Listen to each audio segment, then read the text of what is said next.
বন্ধুরা, নতুন বছর নতুন দিন নিয়ে চলে এলাম এক্কেবারে নতুন ভিডিও। সব থেকে প্রথমে সকলকে আমার দিক থেকে নতুন বছরের শুভেচ্ছা রইল। বন্ধুরা, রান্নাঘরের আজ আমি 10টি টিপস শেয়ার করব যেটা নতুন গৃহিণীদের জন্য অত্যন্ত প্রয়োজনীয় হবে। চলো তাহলে দেরি না করে ভিডিওটি শুরু করা যাক। তো সব থেকে প্রথম টিপস হবে এই রকম কন্টেনার নিয়ে। এই যে কৌটোগুলো দইয়ের সঙ্গে আসে কিংবা অনলাইনে যে আমরা খাবারগুলো অর্ডার দিই, তো তার সঙ্গে এরকম ধরনের এই কৌটোগুলো থাকে। তো কৌটোগুলো যেখানে সেখানে পড়ে থাকে। তো আমি বলব, রান্নাঘরে যখন আমরা রান্নাবান্না করব, মানে রান্নাবান্না চলাকালীন এইভাবে একটা প্লাস্টিক দিয়ে দিলাম। আর প্লাস্টিক দেওয়ার পরে যতক্ষণ রান্নাবান্না চলবে ততক্ষণ হাতের কাছে এটাকে রাখতে হবে। তাহলে কী বলো তো, আমরা তো সবজি এক জায়গায় বসে কাট করে নিই, কিন্তু রান্না করতে করতেও কিছু কিছু জিনিস কাট করতে হয়। তো তার জন্য এই ছোট্ট টিপসটা ফলো করবে, তাহলে দেখবে কাজের অনেকটাই সুবিধে হয়ে যাবে, মানে কাজটা বাড়বে না। কারণ এই যে আমি এখন পেঁয়াজটা কাটলাম, তো এই রান্নাঘরের স্ল্যাপেই কেটে নিতাম। তো আবার আমাকে তুলতে হতো, দিয়ে ডাস্টবিনে ফেলতে হতো। তো তার থেকে ভালো যতক্ষণ রান্নাবান্না চলবে এভাবে রেখে দেবো, আর যখন রান্নাবান্না শেষ হয়ে যাবে ডাস্টবিনে ফেলে দেবো ক্যারিটা। তো যাই হোক, চলো দেখে নেওয়া যাক পরবর্তী টিপস। পাঁপড় খেতে কার না ভালো লাগে? প্রায় প্রত্যেকেরই পাঁপড় খেতে ভালো লাগে। আমারও ভালো লাগে। তো যাই হোক, পাঁপড় প্রায় প্রত্যেকের ঘরে ঘরে সবসময় থাকে। তো পাঁপড় আনার পরে আমরা যদি, মানে ধরো এই বড় ধরনের পাঁপড়গুলো যদি থাকে, তো এই গোটা গোটা ভাজা মানে ভালোও হয় না, আর দেখতেও ভালো লাগে না।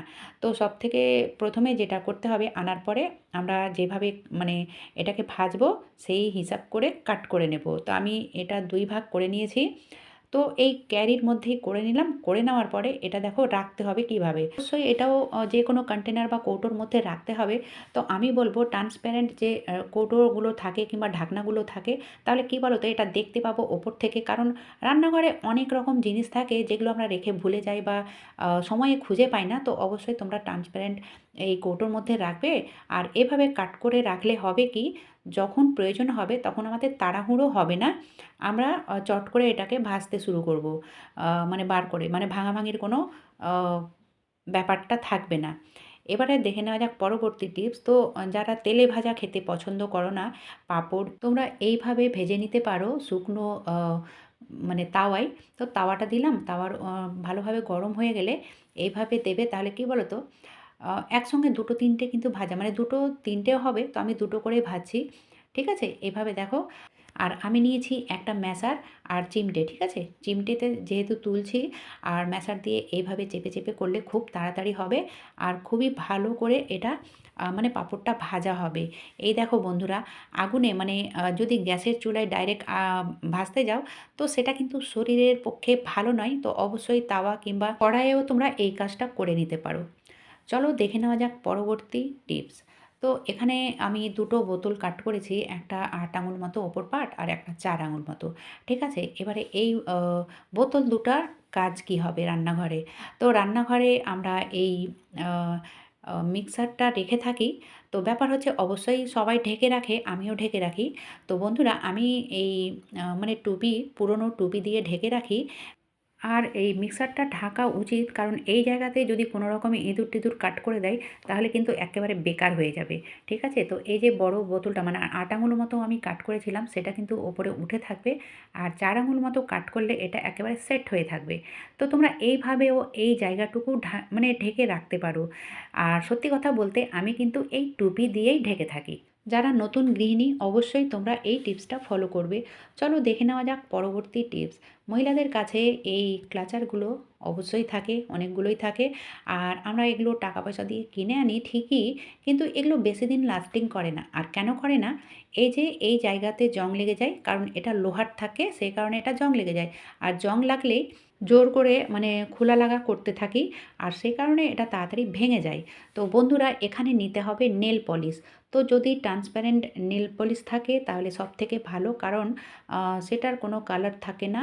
আর এই যে কালারিং নেল পলিশ দিয়ে যদি করো, তো সেটাও হবে, কিন্তু সেটা কিন্তু বুঝতে পারা যাবে।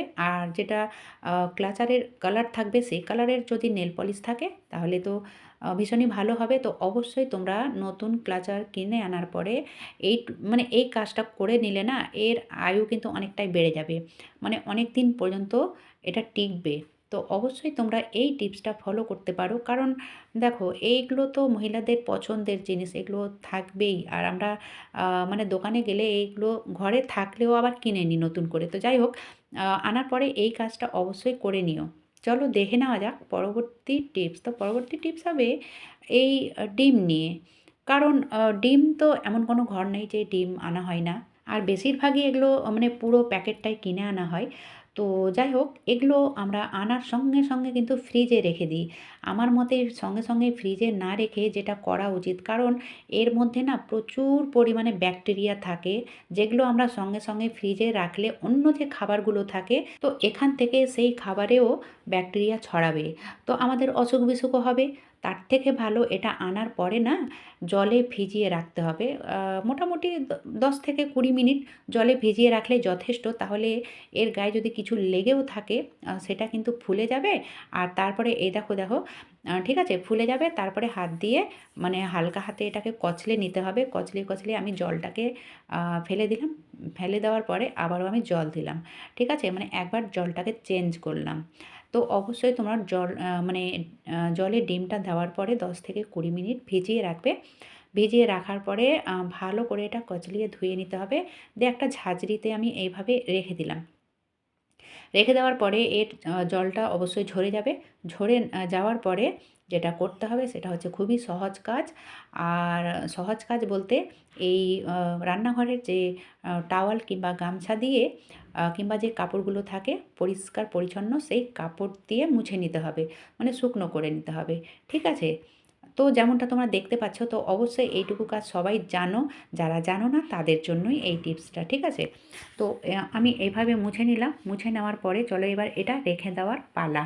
তো বন্ধুরা, আমি ফ্রিজে যেভাবে ডিম রাখি, যারা আমার ডেলি ভিডিও দেখো তারা অবশ্যই জানবে এই কন্টেনারটা আমি ডিম রাখার জন্যই করেছিলাম। আর অবশ্যই আমি এটাতেই ডিম রাখি। ঠিক আছে? এটাতে মোটামুটি 15 থেকে 16টা ডিম রাখা হয়। তো আমি যেহেতু এটা বার করলাম ফ্রিজ থেকে, তো যখনই আমি বার করি মানে শেষ হয়ে যায় ডিম, তারপরে বার করি। বার করার পরে এই কৌটোটাকেও ভালো করে আমি ধুয়ে নিই। ধুয়ে নেওয়ার পরে মুছে নিয়েছি। মুছে নেওয়ার পরে এর মধ্যে রেখে দিলাম। ঠিক আছে? এটা চলে যাবে এবার ফ্রিজে। একেবারে ফ্রেশ হয়ে গেছে। আর বাকি যেটা রয়েছে সেটা আমি সেদ্ধ করব।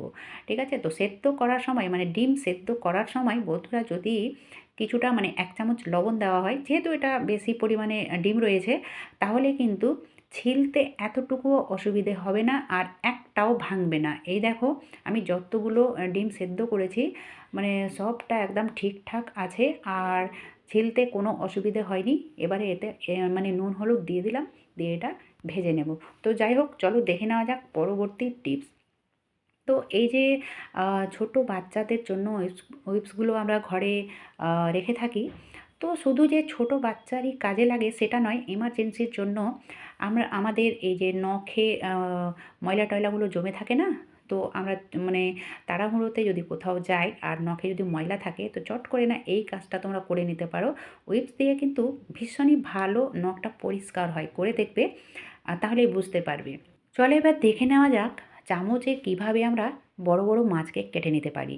হ্যাঁ বন্ধুরা, কারণ বড় মাছ যখন ঘরে আনা হয় গোটা, তো যারা নতুন গৃহিণী তাদের পক্ষে কিন্তু মানে একটু ডিফিকাল্ট হয়ে যায়। সবথেকে কঠিন কাজ হচ্ছে এই বড় মাছের আঁশ ছাড়ানো। ঠিক আছে? তো তোমরা চামচ নিয়ে চামচের এই উল্টো দিকে এইভাবে আঁশটাকে প্রথমে ছাড়িয়ে নেবে। কারণ বটিতে যদি পুরোটা চেড়ে মানে হাতে নিয়ে যদি আঁশটাকে ছাড়ানো হয় তাহলে ভারী লাগবে আর কষ্টও হবে, অসুবিধে হতে পারে, আর মানে হাত কেটে যাওয়ারও সম্ভাবনা থাকে। তো অবশ্যই তোমরা এই আঁশটাকে না চামচ দিয়ে ছাড়িয়ে নেবে। ঠিক আছে? কিংবা তোমরা খুন্তি দিয়েও এই মাছের আঁশটাকে ছাড়িয়ে নিতে পারো। তারপরে আর কি, এটা কাটার জন্য তো অবশ্যই বটির প্রয়োজন হবে। তো এই হচ্ছে আজকের ভিডিও।